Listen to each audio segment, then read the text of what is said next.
আজকে আমি একটি গল্প বলবো। তার নাম হলো সাহায্যকারী ডাইনি। একটা ডাইনি ছিল, সে একটা বট গাছে বাস করত।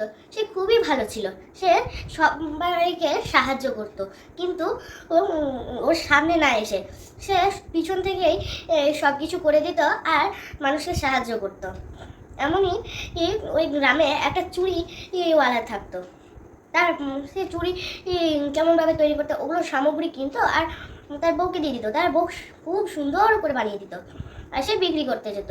কিন্তু সে একটু পুরানো টাইপেরই বিক্রি করতো, কিন্তু তার বিক্রিটা ভালো যেত। এখন যুগ এসেছে তো অন্যান্য ডিজাইনেরও চুড়ি বার হয়েছে, নতুন চুড়ির প্রচলন শুরু হয়েছে। আর এর ফলে মানুষেরা ওই গ্রামের মানুষেরা এখন শহর থেকে না হলে চুড়ি কিনে আনে, তার থেকে আর এখন বেশি কেনে না। আর তার রোজগারও কম হয়ে যাচ্ছে। সে এবার খুব কষ্টে জীবনযাপন করছে আর ঘর চালানো তার পক্ষে অনেক অসম্ভব হয়ে গেছে। সে অনেক বছর খানিকটা আগে তার বাচ্চাদেরকে খেলনা কিনে দিয়েছিল, আর এখন বাচ্চারা বলছে বাবা নতুন খেলনা কিনে দাও, কিন্তু তার পরিস্থিতিতে আর কিনেই দিতে পারছে না। তো সে একদিন বাজারে গিয়ে চুড়ি বিক্রি করলো, ঠিক অতটা গ্রাহক এলো না, মাত্র 4-5টা এলো আর চলেও গেল। আর সারাদিন তো থাকছে, তো মানুষ শুধু দুপুরবেলাটাতেই আসতো তার কাছে নিতে।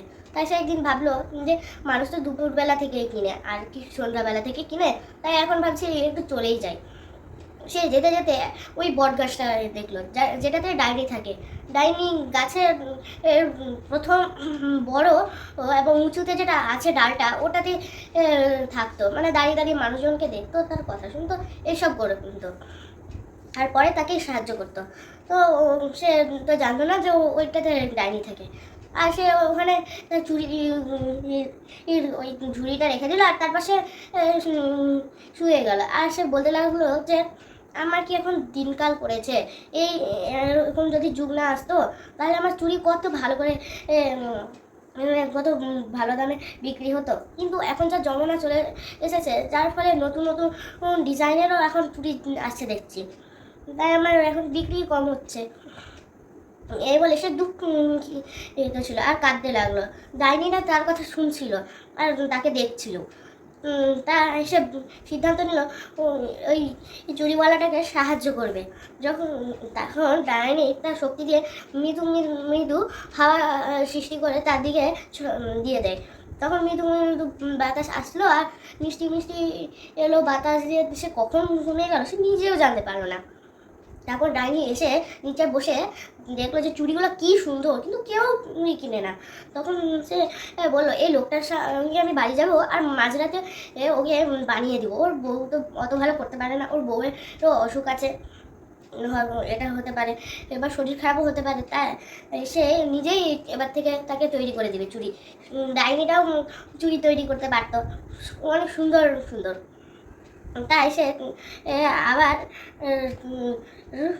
গাছের ওপরে উঠে গেল আর অপেক্ষা করতে লাগলো কখন উঠবে এই চুড়িওয়ালাটা কিছুক্ষণ পরে উঠে গেল আর দেখলো যে সন্ধ্যা হতে আরও কিছু ঘন্টা বাকি। তাই সে তাড়াতাড়ি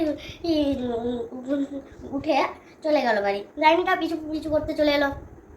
তারপর সে তার বউয়ের কাছে কি বললো যে আজকে অনেক কম রোজগার হয়েছে, অন্য দিন তো 10-12টা আসতো, আজকে মাত্র এইটুকুই টাকা রোজগার হয়েছে। তখন তার বউ বললো যে এখন কি গ্রাহক আবার কিছু বলছে নাকি? তখন তার স্বামী বললো যে হ্যাঁ, গ্রাহকরা বলছে নতুন ডিজাইন বানাতে। তাই তোমার তো শরীরটা খারাপ আছে, কিছুদিন হয়ে গেল, আর কি করা যাবে, থাক এই চুড়িগুলোই না হলে বিক্রি করি কিছুদিন, তোমাকে নতুন আর কিছু বানাতে হবে না। যখন বানাতে চাও তাহলে মাঝরাতে করে নিবা। তখন তারা ঘুমিয়ে গেল খেয়ে দিয়ে। তার বাচ্চারাও বলেছিল বাবা কিছু আনবা, কিন্তু আর কতদিন ধরে মিথ্যা কথা আর বলবে, তাই তার বাবা তাদেরকে সত্যি কথা বলে দিল। বাচ্চারাও মন খারাপ করে ঘুমিয়ে গেল। তারপর মাঝরাতে ডাইনি চুপচাপ এসে সুন্দর সুন্দর ডিজাইনের বানিয়ে দিয়ে চলে গেল। দিয়ে তখন তারপরে সকাল হতে না হতে চুড়িওয়ালাটা আবার উঠে যায়, আবার বাজারে গিয়ে বিক্রি করতে চলে যায়। সে দেখলেও না যে তার বউ তৈরি করেছে কিনা। ডাইনিটা আবার অদৃশ্যও হতে পারতো মানুষের সামনে, সে ডাইনিটা আবার অদৃশ্য হয়েও হয়ে গেল, কেউ তাকে দেখতেও পেলো না।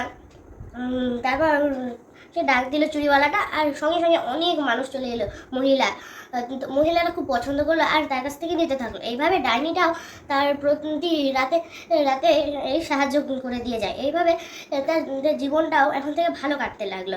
তাই আমরা এই গল্পটা থেকে এই শিক্ষাটা পেলাম যে সব সময় কঠোর পরিশ্রম করা উচিত।